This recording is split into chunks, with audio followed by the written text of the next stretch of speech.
इस video clip में हम बात करेंगे कोर टाइप ट्रांसफार्मर की। ट्रांसफार्मर बेसिकली वाइंडिंग्स के हिसाब से दो तरह के होते हैं, एक कोर टाइप और दूसरा सेल टाइप।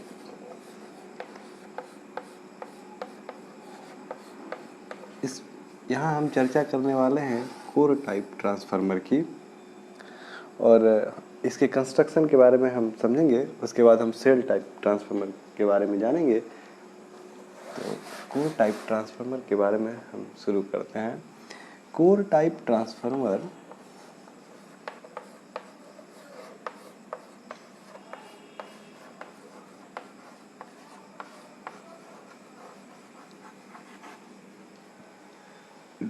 इसके पास जो वाइंडिंग्स होता है वो कंसेंट्रिक वाइंडिंग होता है। कंसेंट्रिक बाइंडिंग कहने का मतलब क्या है, इस बात को समझिए।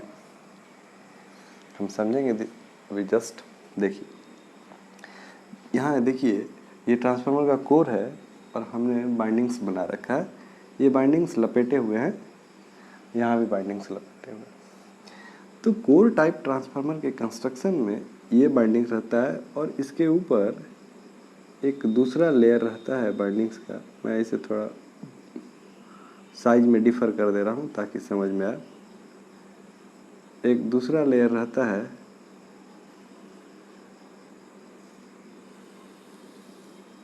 इस तरह का, और इसके ऊपर भी एक दूसरा लेयर रहता है इस तरह,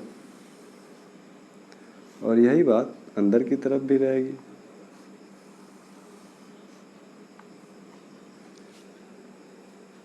ये बाइंडिंग्स हैं, ये इस तरह यहाँ लपेटे हुए हैं बाइंडिंग्स, इधर से अंदर, इधर से बाहर, इधर से अंदर, इधर से बाहर, इस तरह लपेटे हुए। तो कंसेंट्रिक वाइंडिंग में नीचे LV वाइंडिंग रहता है और इसके ऊपर HV वाइंडिंग रहता है, हाई वोल्टेज वाइंडिंग, जिसका वोल्टेज ज़्यादा है वो वाइंडिंग रहता है, और नीचे LV वाइंडिंग रहता है।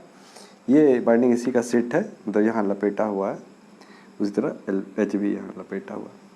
तो जब HV और LV दोनों एक ही लेग पे हो गए तो फिर इसका क्या काम जी? इसका भी काम है। ये भी LV है और ये HV है।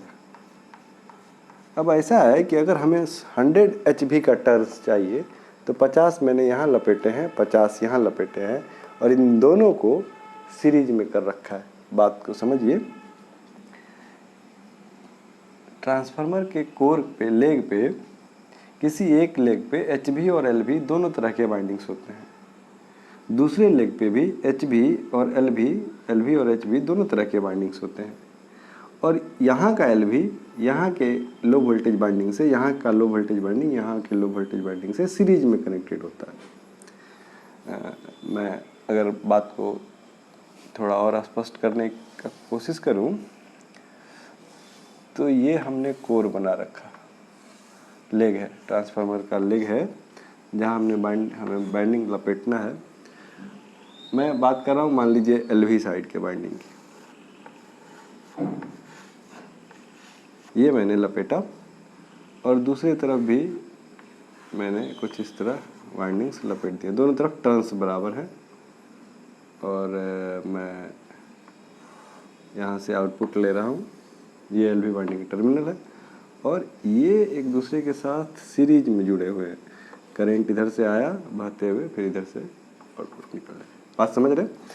यहाँ अगर 50 टर्न है तो यहाँ भी 50 टर्न है LV के। इसी तरह HV के, अगर HV में 150 टर्न है तो इधर भी 150 टर्न, टोटल 300 टर्न्स।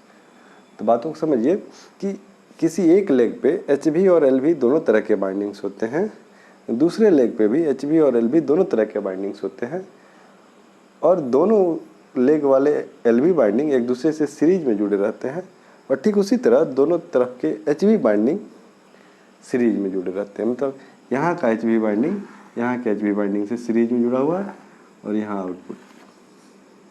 बात समझ रहे हैं? चलिए, तो कंसेंट्रिक बाइंडिंग इसे नाम क्यों दिया गया? अब जरा देखेंगे। दोनों कंसेंट्रिक बाइंडिंग कहने का मतलब LV का जो बाइंडिंग एक्सिस है उसका जो सेंटर सारा है इस पे लाई करेगा और HV का भी सेंटर सारा इसी पे लाई करेगा, इसीलिए सेंटर चूँकि सेम है इसीलिए कंसेंट्रिक बाइंडिंग नाम दिया गया। पहली बात है। दूसरी बात हम ये लिख लेते हैं,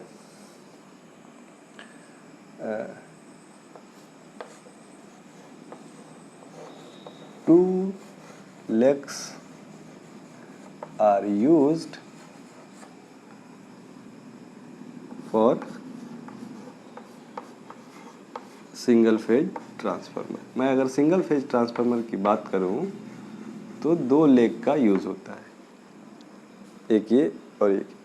3 फेज ट्रांसफार्मर होगा तो हम देखेंगे। अभी मैं अगर सिंगल फेज के ट्रांसफार्मर की बात करूं तो हमें 2 लेग्स चाहिए।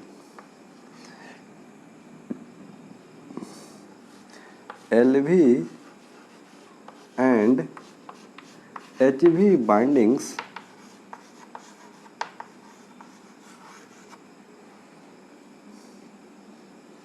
ऐसे नहीं लिखते हैं half of LV and HV bindings are placed on each leg। हर एक लेग पे आधा LV और आधा HV का बाइंडिंग प्रेजेंट रहता है।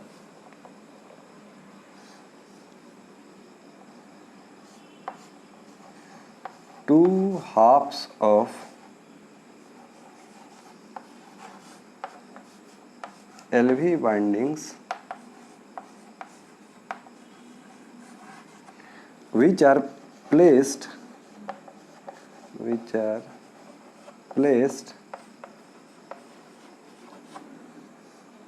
on 2 different legs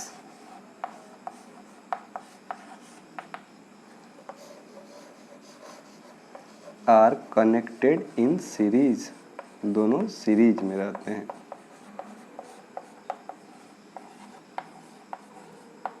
ठीक है, दोनों सीरीज में रहते हैं और आधा एक लेग पे और दूसरा दूसरे लेग पे। चलिए, अब एक सबसे इम्पोर्टेंट बात इसी तरह HV के लिए, similar for HV bindings. HV binding के लिए यही बात बोलेंगे, आधा इस लेग पे आधा उस लेग पे और दोनों सीरीज में जुड़े रहते हैं। ऐसा क्यों किया जाता है? कंसेंट्रिक बाइंडिंग करने से फायदा क्या है? क्या फायदा है? Minimisation of leakage flux. Minimisation of leakage flux. Leakage flux क्या है? देखिए, फ्लक्स ट्रांसफार्मर के कोर में जो फ्लक्स स्टेबल होता है, एक वाइंडिंग्स के चलते अगर वो दूसरे वाइंडिंग को लिंक कर रहा है तो इसे लिंकेज फ्लक्स बोलते हैं। और अगर एक बाइंडिंग का फ्लक्स हवा में बर्बाद हो जा रहा है उसे लीकेज फ्लक्स बोलते हैं। मैं ये कहूँ, फ्लक्स 2 टाइप के हो गए, एक लीकेज और दूसरा लिंकेज। वर्ड पे गौर कीजिए, हम लोग आगे इसका बहुत आयत इस्तेमाल करेंगे। लिंकेज यूजफुल फ्लक्स है, मतलब एक वाइंडिंग्स का फ्लक्स जो दूसरे वाइंडिंग को भी लिंक करे उसे लिंकेज फ्लक्स बोलते हैं। और लीकेज फ्लक्स वो है, ये वेस्ट है, बर्बाद हो रहा है अपना। ठीक है ना, वेस्ट है मतलब लॉस है। कहने का मतलब ये है कि एक वाइंडिंग में जो फ्लक्स जनरेट हुआ उसका सारा हिस्सा दूसरे वाइंडिंग में नहीं जाएगा, कुछ बर्बाद हो जाएगा, जिसे हम लीकेज फ्लक्स कहते हैं। तो अगर हम लॉसेज कम करना चाहते हैं तो ये लीकेज फ्लक्स को हमें कम करना होगा। और कोर टाइप का वाइंडिंग्स, कंसेंट्रिक वाइंडिंग हमें इस बात के लिए मदद करता है। देखिए कैसे मदद करता है, आप यूँ सोचिए कि अगर हम LV और HV अलग अलग प्लेस करें तो लीकेज होने की संभावना ज़्यादा है, लेकिन जब एक ही लेग पे दोनों वाइंडिंग्स प्लेस्ड हैं तो जो भी फ्लक्स प्रोड्यूस होगा एक वाइंडिंग से वो बहुत कम हवा में जाएगा, क्योंकि दोनों तो अगल बगल हैं। अभी अगर यहाँ वहाँ रहते तो यहाँ से रास्ता तय करके यहाँ आना पड़ता, अभी दोनों अगल बगल हैं तो लीकेज की संभावनाएं बहुत कम हो जाती हैं, फ्लक्स लीकेज की संभावनाएं बहुत कम हो जाती हैं। चलिए, तो हम ऐसा करके लीकेज फ्लक्स को कम किया जा सकता है और ट्रांसफार्मर के अंदर लॉसेज और कम हो जाते हैं और ट्रांसफार्मर की इफ़िशियंसी बढ़ जाती है। चलिए, तो आपने समझा कंसेंट्रिक वाइंडिंग क्या है और कोर टाइप ट्रांसफार्मर में कंसेंट्रिक वाइंडिंग किस तरह प्लेस्ड होते हैं और ऐसा होने से लीकेज फ्लक्स किस तरह कम होता है। अब एक बहुत ही इम्पॉर्टेंट बात यह है, मैं पहले ही लिख दे रहा हूँ, बहुत ही इम्पॉर्टेंट बात यह है कि कोर के बगल में मैंने LV दिखाया है, यहाँ भी कोर के बगल में LV बाइंडिंग है और उसके बाद HV बाइंडिंग है। इस बात को लिखिए, LV binding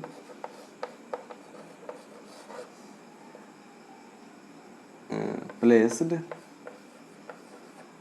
adjacent to core,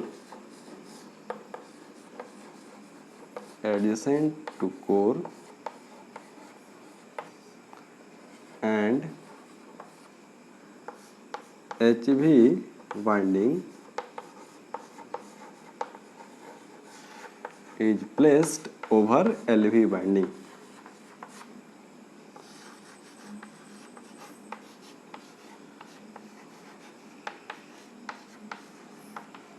bindings किस तरह लपेटे होते हैं, कोर के ठीक बाद LV और उसके बाद HV, वहाँ भी इस तरह देख रहे हैं, आधा आधा होता ही है, लेकिन तरीका क्या है कि कोर के ठीक बाद LV और उसके ठीक बाद HV। ऐसा क्यों करते हैं, मतलब मैं ये कहना चाह रहा हूँ कि ऐसा क्यों नहीं कर सकते हैं कि कोर के ठीक बाद HV हो जाए उसके बाद LV हो। तो दोनों केसेस को हम थोड़ा एनालाइज करेंगे और ऐसा क्यों करते हैं, आंसर क्या है, ऐसा क्यों करते हैं, आंसर क्या है, इंसुलेशन।